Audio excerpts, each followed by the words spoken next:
And for Antony, I think is the most concrete one. I'm really curious to see what happens this week or next week, because from what I'm told, for Antony, his agents, his camp, they are really pushing with Ajax to discuss with Manchester United. They know that Ajax already lost many important players. Mazraoui, Gravenberch, Haller is going to Borussia Dortmund, and so it's not easy for Ajax to accept to sell so many players.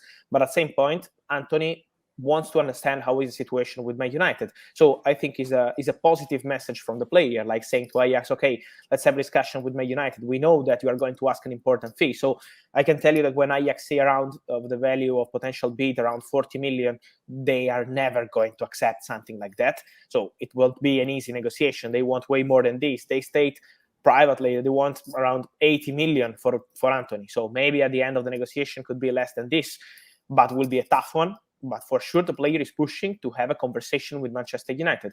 So I think there will be new contacts for these situations with Ajax. And at the moment, it's still something quite on the fullback. But I will keep an eye on Nico Tagliafico till the end of the market, not just for Man United, but for many clubs could be an option because he's out of contract next summer. I see him leaving this summer, and so it could be an interesting opportunity. It is interesting with Ajax because we've been speaking for a while. I mean, I remember us talking about De Jong, Van der Beek 2 years ago, and there's always that respect between Ajax and Manchester United, and yet Ajax have sort of said we want silly money for Antony, but we know Antony probably, well, he does want to come United. We know that Ten Hag wants Antony.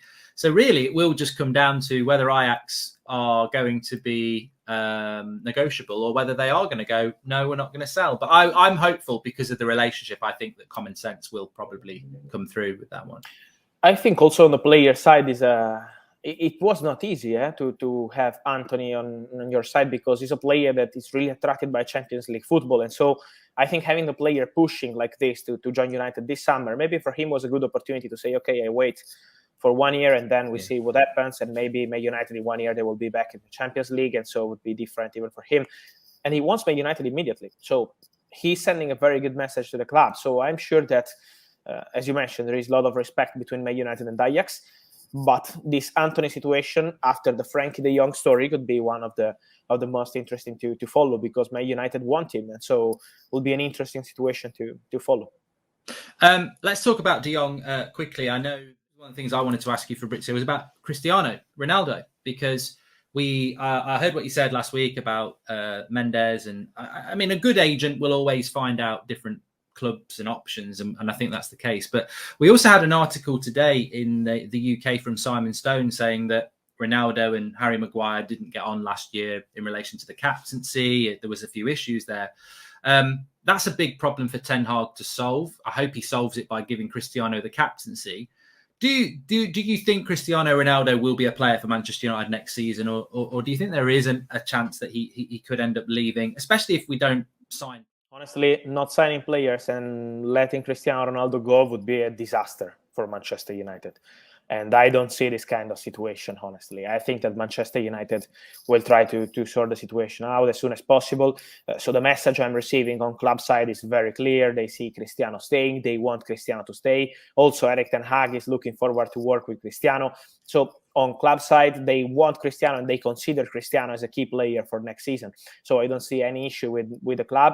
And I think it's going to be really complicated to sell Cristiano to any other English club, for example. So I'm told that Manchester United will do their best to keep Cristiano at the club. What's real also is that his agent, Jorge Mendes, is one of the biggest in the world. He's a really smart guy, and he's speaking with many top clubs every single day. And in these conversations he's having around Europe, Cristiano Ronaldo is one of the topics. Then let me clarify, because this is important, that Jorge Mendes is not meeting with clubs to find a solution for Cristiano. He's meeting with clubs, exploring on many players. He has many players, and then maybe Cristiano could be part of the conversation. When Cristiano joined Juventus from Real Madrid, it started like this. They met for another player, for James Rodriguez, and then they said, why we don't speak about Cristiano? And that's how they built the negotiation. So sometimes between top clubs and top agents, this is how it works. But he's not going around Europe to sell Cristiano Ronaldo. This is important to clarify. Also, Bayern was a possibility because they discussed with Bayern.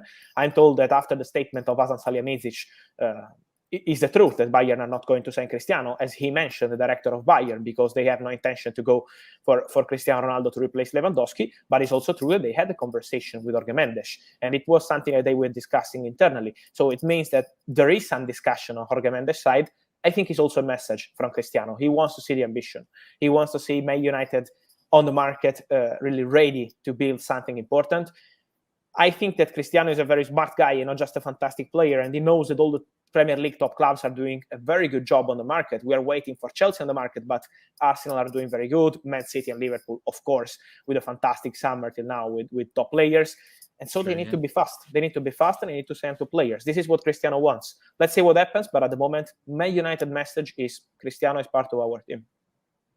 Have you heard anything? I just saw something in Herrera leaving and maybe other players going. There are a few people in the chat talking about Neymar. This is not, I would not like Neymar at Manchester United because I don't think it's the right sort of signing. But do you think he is leaving PSG, and do you think he could be an option for Manchester United?